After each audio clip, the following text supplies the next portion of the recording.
That's a great question, Chris. A great statement, because we know from the exercise participation literature, in the physical activity participation literature, I actually used to teach a class dedicated pretty much to this.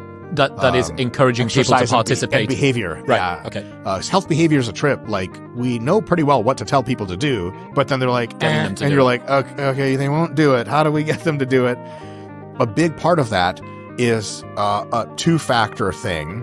One is your physical activity should be pretty fun, and it should also hopefully be something that involves you with other people, so that the community reinforcement part is in play, and that you have the situation where if you just don't feel like it someday, your airsoft team is still meeting up to shoot airsoft pellets at each other.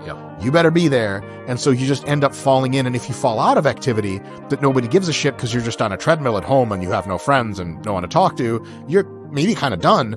But if people are like, dude, are you going to make it to jiu-jitsu again? I heard you healed up. You're like, I do. I should go back. I love jiu-jitsu. Okay, I'm going back. The fucking social pressure usefulness. That was the thing that I realized when I started doing CrossFit and any fighting, that, you know, your most training for most people, unless you have a really cool gym training buddy, is you steeping in your own neuroses as you stare in the mirror listening to metal or Dark Thoughts if it's you, and or nothing.